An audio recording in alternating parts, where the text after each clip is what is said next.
A very good morning, good afternoon, and good evening to everyone who is joining us today. I'm Sagar from Paris, and we are also joined by the handsome Tanuj. Say hi, Tanuj from Australia.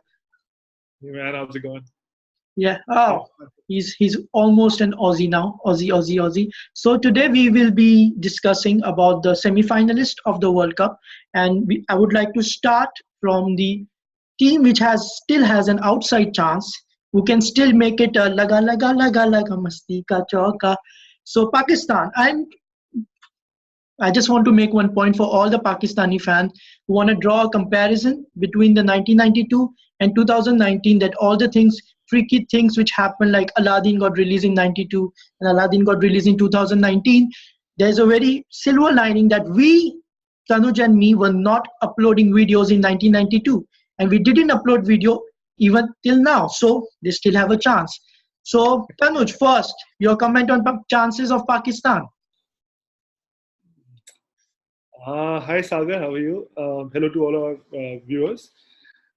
Pakistan's chances, to be very honest, it's only for academic purposes. The more realistic thing is if they can score 400 and bowl Bangladesh out for 84, both of which looks difficult. Pakistan haven't scored 400 probably never scored 400 in their entire cricketing history. And Bangladesh, well, they've got out before for less than 84, but this is not the same Bangladesh. We need to acknowledge the fact this is not the same Bangladesh team. If you have, if you even if you are not trying to be a very harsh critic, I think Bangladesh are probably the second best Asian team in this competition, and definitely the second best Asian team in the world at the moment, after India, of course. So I don't think it'll be that easy to beat this Bangladesh side. They're very well led by Mashrafi Mortaza. Unfortunately for them, having said that, flip side is Mashrafi Mortaza has only taken one wicket in the last 7 games. So he's led. He's a good captain, leader, but he's not performing as that well. Having said all that, I think Pakistan might still win, but the margins that they have to win with to qualify for the semi-final, I think, sorry to all the Pakistani fans, this time not possible. Yeah, and I would add, I would not say much to the only good thing which came out of this World Cup for Pakistani team and for all the world is to see that ad of Sarfaraz where he dances laga laga like he's I'm a fan, I'm a fan. He has a, even if he resigned as a captain, he has a Bollywood career as a next superstar. So good job, Sarfaraz Khan. So let's start with the real contender for the fourth position, New Zealand. And Tanuj, I would like you to start commenting the chances and a review about the New Zealand team. So yeah, New Zealand has been they've had a strange campaign. They started off well, winning their games. If I'm just seeing the results that they started off by beating Sri Lanka by 10 wickets, New Zealand Bangladesh by 2 wickets, Afghanistan by 7 wickets. We can pretty much say those 3 teams are much easier for them. They had a match which was abandoned against Nottingham. Now, when they look back, that could well have been pretty much the deciding factor, because that could well have been the luck that they needed to reach the semi-finals. Had they lost that match, you never know. Pakistan could have probably been better than probably cruise through instead of New Zealand, because Pakistan has beaten 3 difficult teams. Pakistan has beaten South Africa, they've beaten England, and they've beaten New Zealand. So yeah, Pakistan has actually had it much tough reaching the 5th position than New Zealand has had it to reach the 4th position, as funny as it may sound. So I think New Zealand and then, yeah, of course, after that they beat South Africa and West Indies, but then they've lost three on the trot against Pakistan, against Australia, and against England. I'm just seeing the margins. They lost by 6 wickets against Pakistan, by 86 runs against New Zealand, a game that they should have won. And again, they got pasted by England, 119 runs, the difference in the end. So I think New Zealand, their form is dipping down dramatically. The semi-final, potentially they could face either Australia or India, and that'll be at Manchester, Old Trafford. Old Trafford generally has a little bit in it, the same ground which was used for the same pitch which was used for the India-Pakistan game. So there'll be something on that pitch, but generally a flat batting track as well, more often than not. So I think New Zealand, they've got their I mean, they've got a difficult task ahead. They're up against it really, because against either India or Australia, they're not going to make it easy for them at all. Australia, 5-time world champions. India, 2-time world champions. Semi-finals, that's when they play the best cricket. And I think New Zealand has probably, I mean, they'll surprise everyone if they can pull off a win against either India or Australia in the semi-finals. But I reckon when it comes to their batting, it's more or less becoming a two batsman team. They revolve around Kane Williamson and Ross Taylor, with Martin Guptill at the top. They're still struggling with their opening combination. They tried Colin Munro. They've gone back to Henry Nichols. The middle order, the number 5, is averaging in the single digits in this tournament. He's a good player, Tom Latham, but not performing as of now.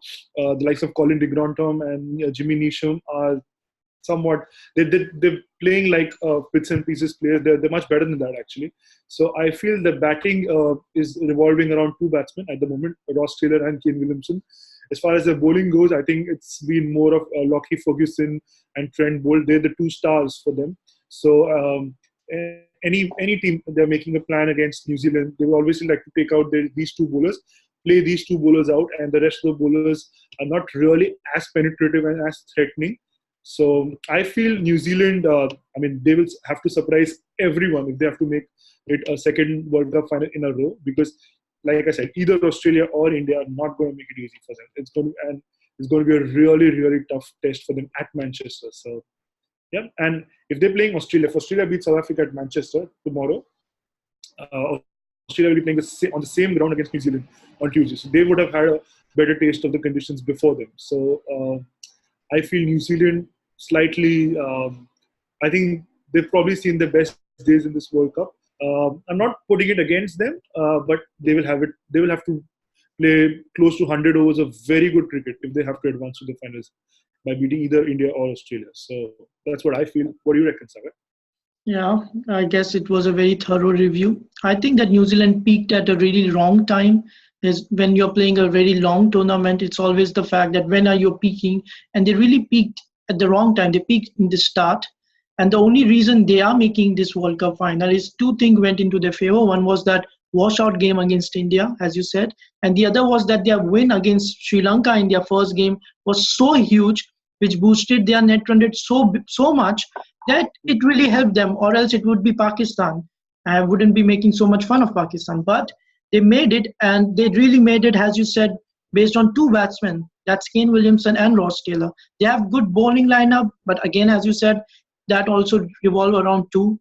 So facing Australia and India in semi-final, because these are the only 2 options for them to face, it's a tough challenge, because if you see New Zealand bowling, they are either facing Australia, which has Aaron Finch and David Warner, 2 of the highest run scorer, or if they are facing India, they have my man Rohit Sharma, Virat Kohli. It's a very strong batting lineup. And if you invert it, that okay, we have Williamson and Ross Taylor, but then if you see the bowling, they have Mitchell Starc, who can really bowl, who's the highest wicket taker right now, or India, who has Bumrah, Shami, who is breathing fire right now. So it's odds are against them.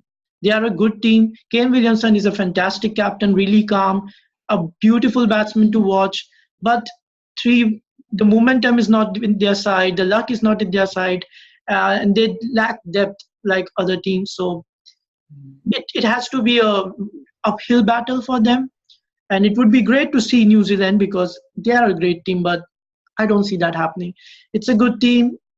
They have seen the best days of this team in this World Cup is behind them. Let's see how it goes. I still hope for them and for their fan that things work out, but I don't put my money on them, because I don't bet. But even if I bet, I wouldn't have put my money on them. So I guess this sums up the condition of New Zealand and the outside chance of Pakistan pretty well. So thank you for joining us. Thank you, Tanuj, for your review. And I think we congratulate New Zealand for reaching the semi-finals, because at the beginning of the World Cup, we expected these 4 teams to reach the semi-finals, and New Zealand we thought was a bit of an outside chance, because we expected a bit of competition from either Pakistan, West Indies, South Africa, which hasn't happened. So I think you have to give credit to New Zealand for reaching the semi-finals, which we have done. But I think that the road ahead is a pretty difficult one for them. So, yeah. Yeah, I agree with you. Good luck, New Zealand. Go Kiwis. Okay, thank you so much You're for wearing joining black as us. Hmm? you're wearing black as well, so you're supporting the Yeah, yeah, Kiwis. yeah. So good luck to New Zealand, and let's discuss some other teams. Thank you for joining us. Cheers, guys.